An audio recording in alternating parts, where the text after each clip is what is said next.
Are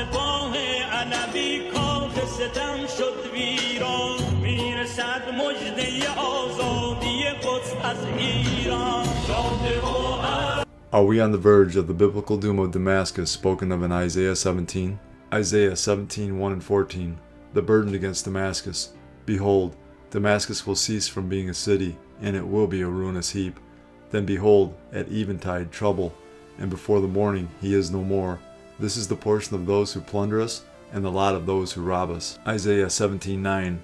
In that day his strong cities will be as a forsaken bow, and an uppermost branch, which they left because of the children of Israel, and there will be desolation.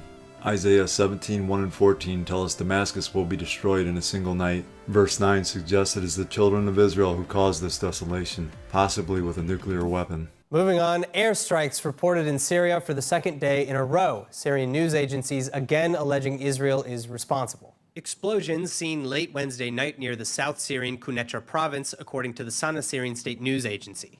And though no casualties have been reported from last night, these strikes coming just a day after one civilian was killed and 6 others injured in airstrikes to the north in Latakia.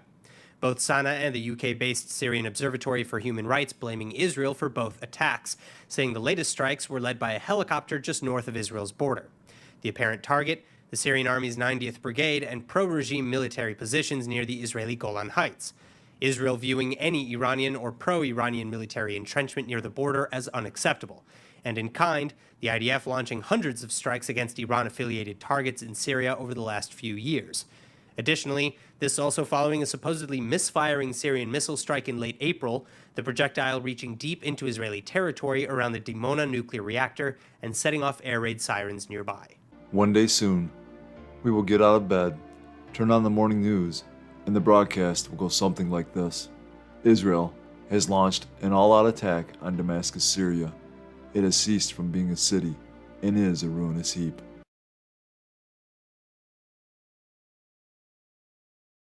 Government troops in Afghanistan are losing ground to the Taliban. The insurgents are stepping up pressure on the Afghan army as American forces withdraw.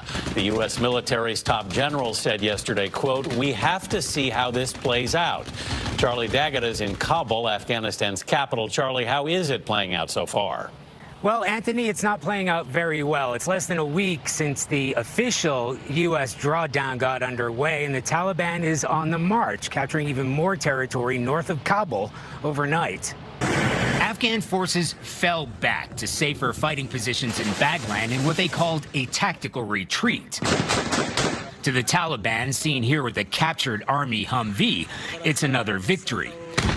U.S. airstrikes have been called in to help struggling Afghan troops.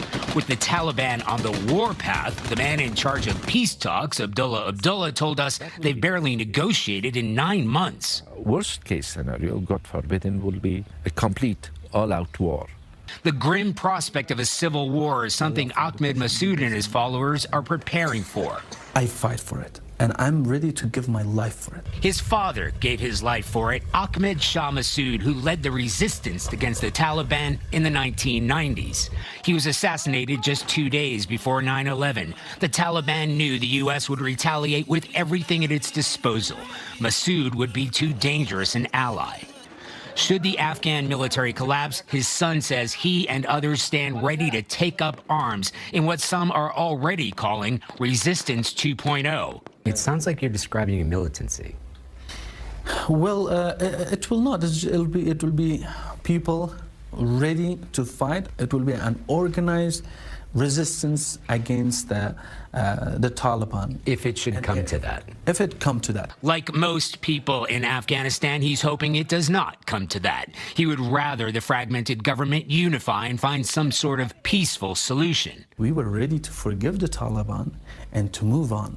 Forgive the Taliban? Yes, absolutely. And they killed my father. Al-Qaeda killed my father. You're willing to forgive, but you're also ready to fight. Yeah, absolutely.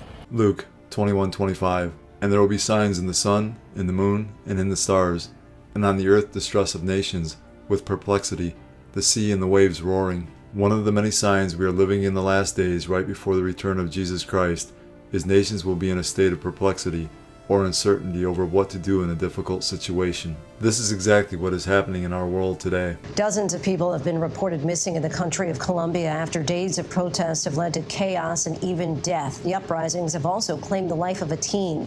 ABC's Victor Akendo brings us this report. Protests in Colombia's major cities devolving into chaos and bloodshed.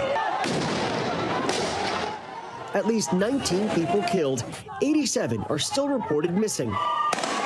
Colombia's riot police blamed for much of the violence, some of it caught on camera. A government agency is now investigating the death of 17-year-old Marcelo Agredo, seen kicking a policeman sitting on a motorbike. Video of the incident was shared on social media.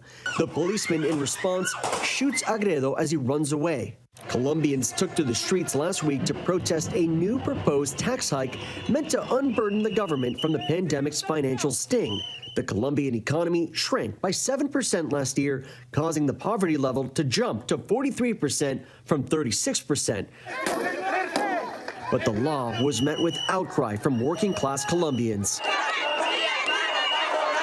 fearing that the proposed tax increase would plunge them into poverty. This march is the biggest display of outrage against this government, against the tax reform, and against the labor and pension reform. The government has gone against the country, and the country is responding in more than 500 cities. On the streets, tensions between demonstrators and riot police quickly escalating. Police using harsh measures to disperse protesters.